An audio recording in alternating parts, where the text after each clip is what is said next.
नमस्कार, online classes में आपका स्वागत है।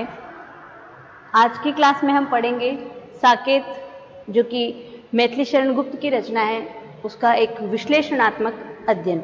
आप जानते हैं कि साकेत मैथिली शरण गुप्त द्वारा रचित एक महाकाव्य है। आचार्य महावीर प्रसाद द्विवेदी गुप्त जी के साहित्य गुरु थे। उनकी प्रत्यक्ष प्रेरणा से साकेत की रचना हुई। इस महाकाव्य के केंद्र में उर्मिला है।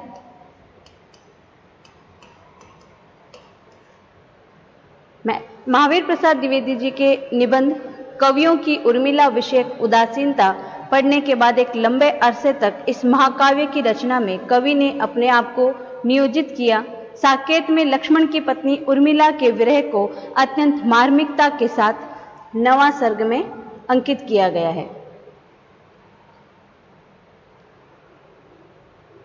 इसके अलावा कैकेयी के चरित्र पर लगे कलंक पर नए सिरे से विचार करते हुए कवि ने उनके मातृत्व को चित्रित किया।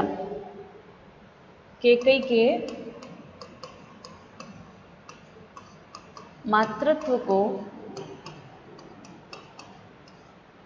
मातृत्व का चित्रण इसमें किया गया है। ठीक है,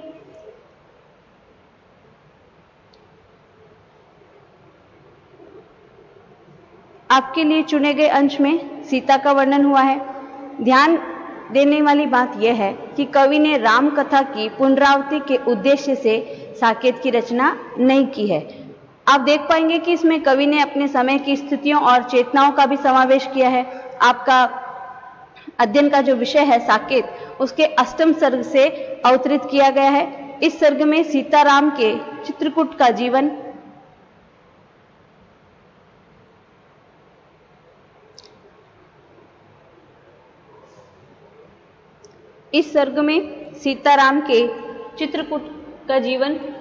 भरत के साथ अयोध्या वासियों का राम को मनाना, कैकेयी का अनुताप, लक्ष्मण उर्मिला का मिलन और अंत में राम की पादुका लेकर भरत के लौटने का प्रसंग का वर्णन किया गया है। आपके लिए साकेत के चयनित अंश का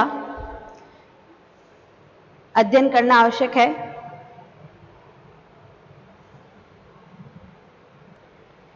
जैसे औरों के हाथों नहीं यहाँ पलती हूँ, अपने पैरों पर खड़ी आप चलती हूँ, श्रमवारी बिंदु फल स्वास्थ्य मुक्ति फलती हूँ, अपने अंचल से व्यंजन आप जलती हूँ, तनु लता सफलता स्वादु आज ही लिया, मेरी कुटिया में राजभवन मन भाया। प्रस्तुत पंक्तियां मैथिली शरण गुप्त की रचना साकेत से ली गई है और इसमें गुप्त जी ने राम कथा को आधार बनाया है, लेकिन उनका उद्देश्य इस कथा को दोहराना नहीं है, बल्कि इस कथा के माध्यम से वह आधुनिक युग की जरूरतों, परिस्थितियों और समस्याओं की अभिव्यक्ति का समाधान प्रस्तुत करते हैं। यही कारण है कि इन पंक्तियों में राजरानी सीता को स्वावलंबी रूप से प्रस्तुत किया गया। महलों के सुख साधनों को छोड़कर वन में आई सीता अपनी स्थिति से प्रसन्न और संतुष्ट है।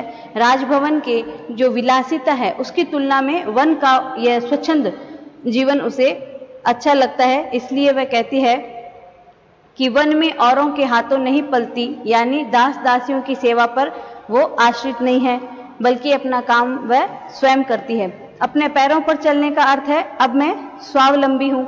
यहाँ पंखा जलने वाली दासियां नहीं है, इसलिए मैं अपने आंचल से स्वयं अपने ऊपर पंखा हिलाती हूँ। यह स्वावलंबन मेरे लिए बड़ा ही उपयोगी है, क्योंकि श्रम करके जो पसीना बहाती हूँ उसका समुचित फल भी मुझे मिलता है, यानी परिश्रम करने के कारण मुझे स्वास्थ्य लाभ होता है।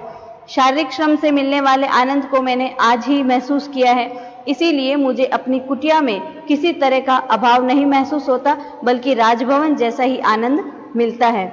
ये कुटिया मेरे मन को राजभवन से भी अधिक अच्छी लगती है, क्योंकि इसने मुझे स्वावलंबी बनाया और मैं मनचाहा कार्य यहाँ स्वयं कर सकती हूँ। तो ये जो पंक्तियां हैं इसमें लेखक ने स्वावलंबन का महत्व बताया है, जो कि गांधी युग की भी विशेषता है। सीता के पारंपरिक देवी रूप की बजाय उसे मनुष्य रूप में प्रस्तुत किया गया है।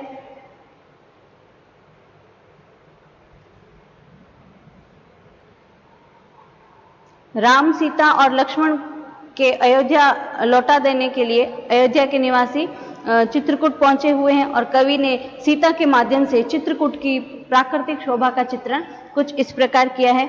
जैसे चित्रकूट की अनुपम शोभा का चित्रण करते हुए सीता कहती है कि नए और कोमल पत्ते स्वागत हेतु अपने हाथ हिला रहे हैं।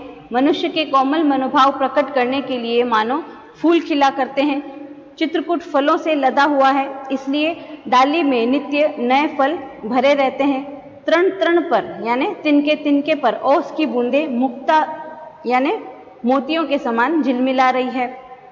ऐसा प्रतीत होता है कि प्रकृति ने अपना अपाम रत्न भंडार उन्मुक्त कर दिया है। वह अपनी माया से जड़ चेतन सबको मंत्रमुग्ध किए जा रही है। इसीलिए मुझे अपनी कुटिया में किसी तरह का अभाव महसूस नहीं होता, बल्कि राजभवन जैसा ही आनंद मिलता है।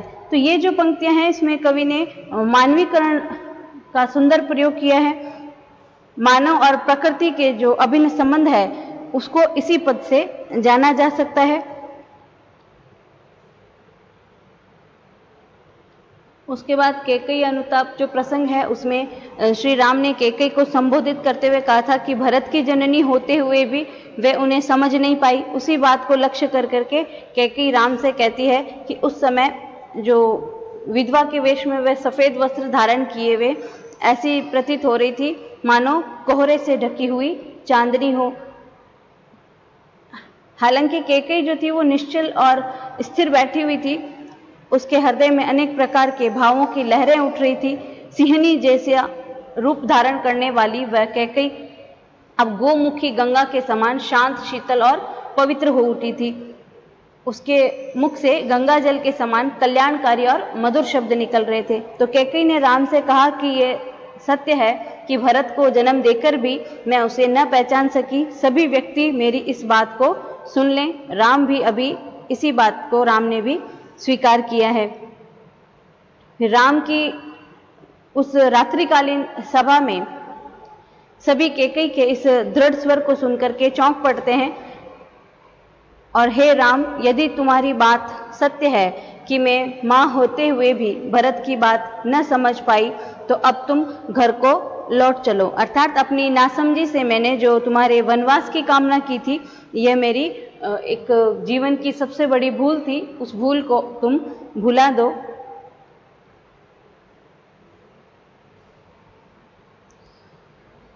सौगंध खाना यद्यपि व्यक्ति की कमजोरी का प्रमाण है, लेकिन कैकेयी कहती है कि मुझ अबला के लिए सौगंध खाकर अपनी बात को प्रमाणित करने के अलावा और कोई मेरे पास उपाय नहीं है। इस प्रकार सौगंध खाते हुए कैकेयी ने कहा कि वास्तविकता यह है कि इस कार्य के लिए भरत ने मुझे नहीं उकसाया है। यदि कोई इस बात को सिद्ध कर दे तो मुझे भरत ने इस कार्य के लिए प्रेरित किया है, तो मैं पति के समान ही अपने पुत्र को भी खो दूं।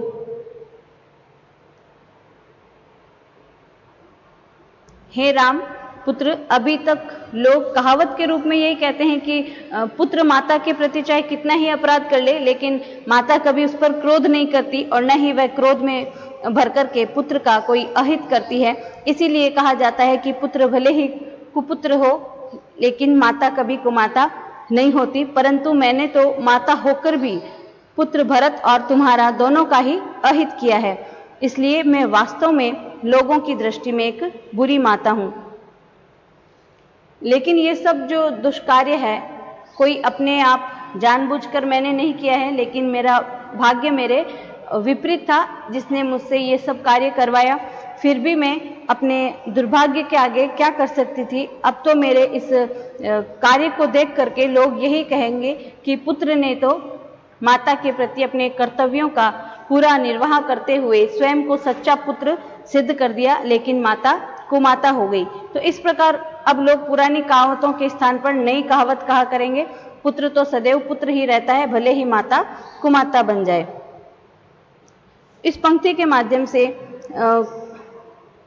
कहते आते थे, यही अभी निर्देही, माता न कुमाता, पुत्र भले ही।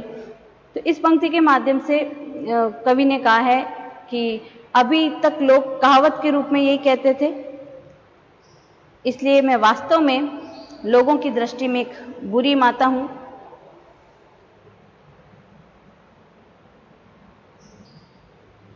हा लाल उसे भी आज गमाया मैंने, विकराल कुयच ही यहाँ कमाया मैंने, निज स्वर्ग उसी पर वार दिया था मैंने, हर तुम तक से अधिकार लिया था मैंने, पर वही आज यह दीन हुआ रोता है, शंकित तब से धृत हरिण तुल्य होता है, श्रीखंड आज अंगार चंड है मेरा, तो इससे बढ़कर कौन दंड है मेरा। तो ये जो अंश है कैकेयी अनुताप का, उसमें कहा गया है कि वही मेरा पुत्र आज दीनहीन होकर रुदन कर रहा है, वह पकड़े हुए हिरण की भांति सबसे भयभीत है, चंदन के समान शीतल स्वभाव वाला मेरा पुत्र भरत जलते हुए अंगारे के समान प्रचंड हो रहा है। इससे बढ़कर दंड मुझ अभागी मां के लिए और क्या हो सकता है कि मेरा पुत्र ही मुझसे कुपित है और मुझे इससे बड़ा और दंड मत दो।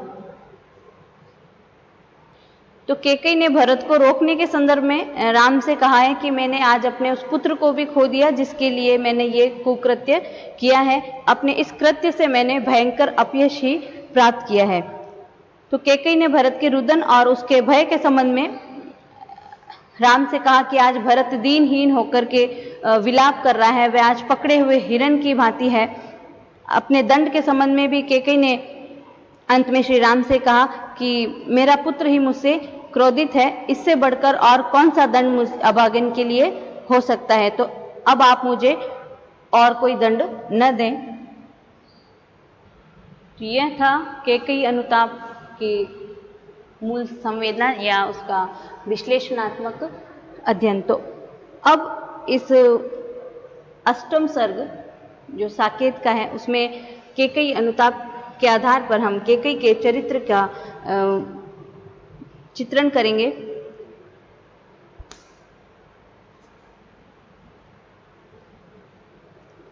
गुप्त जी ने कैकेयी अनुताप को सहज रूप में अव्यक्त करके ऐसा निरूपण किया है जिससे उसके चरित्र का स्वाभिमानी क्षत्राणी और स्नेही माता के रूप में चित्रण हुआ है।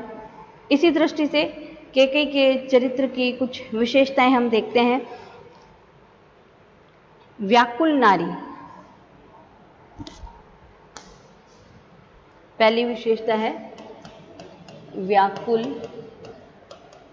नारी। चित्रकूट की सभा में भरत द्वारा अपने श्री राम के मुख से अपनी व्यथा प्रकट करने पर जब कैकेयी ने अपने पुत्र के हार्दिक भावों का ज्ञान हुआ तो वह चिंता से व्याकुल हो उठती है।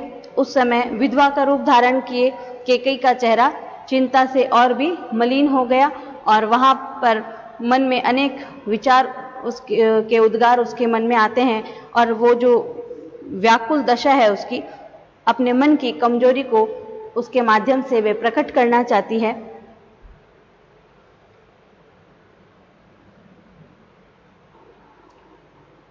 दूसरी उसकी चारित्रिक विशेषता है प्रायश्चित की भावना।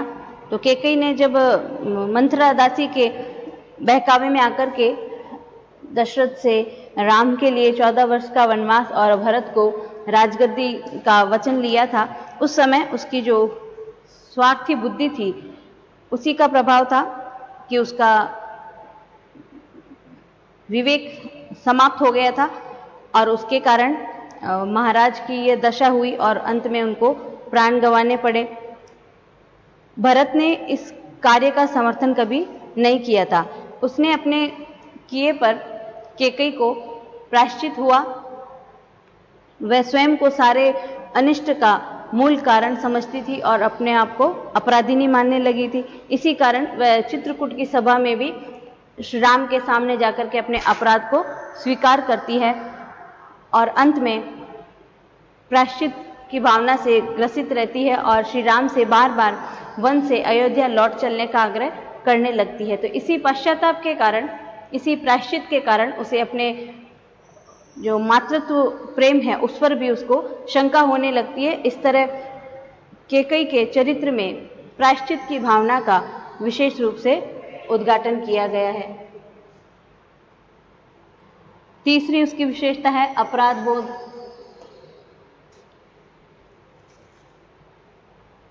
तो साकेत का जो ये कैकेयी अनुताप प्रसंग है, इसको पढ़ने से ये विदित होता है कि उसने कितना अनर्थ किया और उसके कारण अपना पुत्र भरत भी उससे दूर हो गया। और चित्रकूट की भरी सभा में अपना अपराध उसने स्वयं स्वीकार किया और कहा कि माता अब कुमाता का आचरण करने वाली हो गई है। यह मेरा दुर्भाग्य है कि मैं ऐसी पापिनी बन गई और ऐसा अनर्थ मेरे हाथों हो गया।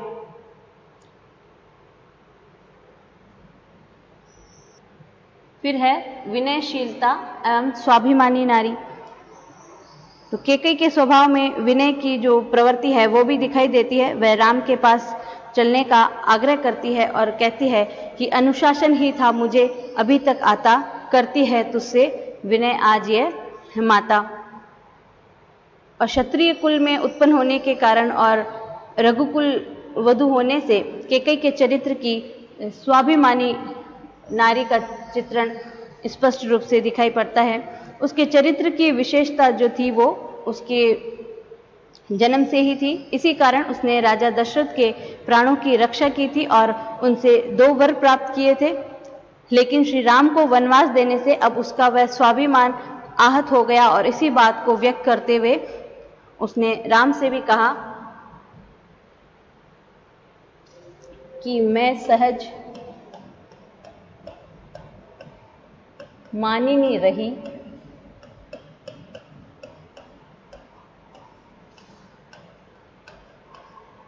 सरल सत्राणी,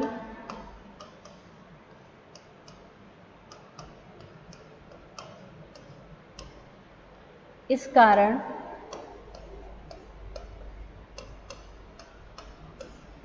सीखी नहीं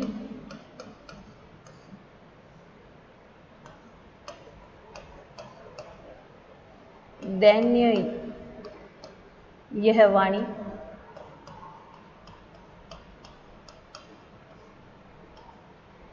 पर महादीन हो गया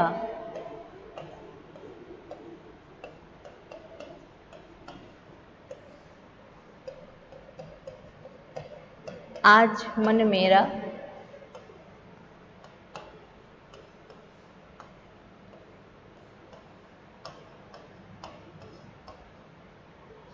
भावज्ञ सहेजो तुम ही भाव धन मेरा।